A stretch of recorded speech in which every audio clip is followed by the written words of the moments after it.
ಬೆಂಗಳೂರಿನ ಮತ್ತಿಕೆರೆಯಲ್ಲಿರೋ ಆಶೀರ್ವಾದ್ ಪಿಜಿಯಲ್ಲಿ ಯುವತಿ ಜೊತೆ ನಡೆದಿದ್ದ ಅಸಭ್ಯ ವರ್ತನೆ ಪ್ರಕರಣಕ್ಕೆ ಈಗ ದೊಡ್ಡ ಜಯ ಸಿಕ್ಕಿದೆ. ಸಂಕಷ್ಟದಲ್ಲಿದ್ದ ಯುವತಿಯ ಪರವಾಗಿ ಧ್ವನಿ ಎತ್ತಿದ್ದ ನಿಮ್ಮ ಗ್ಯಾರಂಟಿ ನ್ಯೂಸ್ ವರದಿ ಈಗ ಸಂಚಲನ ಮೂಡಿಸಿದೆ. ವರದಿ ಪ್ರಸಾರವಾಗ್ತಿದ್ದಂತೆಯೇ ಎಚ್ಚೆತ್ತ ಕನ್ನಡ ಸೇನೆಯ ರಾಜಶೇಖರ್ ನೇತೃತ್ವದ ತಂಡ ಪಿಜಿ ಬಳಿ ದೌಡಾಯಿಸಿತ್ತು. ಯುವತಿಗೆ ಅನ್ಯಾಯ ಮಾಡಿದ ಪಿಜಿ ಮಾಲೀಕ ಇಬ್ರಾಹಿಂನನ್ನ ತರಾಟೆಗೆ ತೆಗೆದುಕೊಂಡ ಹೋರಾಟಗಾರರು ಸ್ಥಳದಲ್ಲೇ ಪ್ರತಿಭಟನೆ ನಡೆಸಿದ್ರು.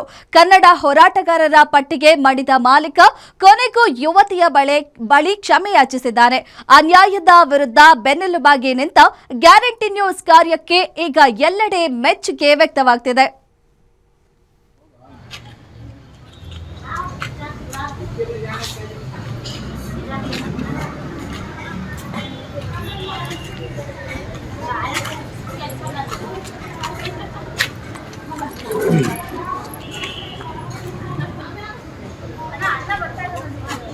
ಹೌದಾ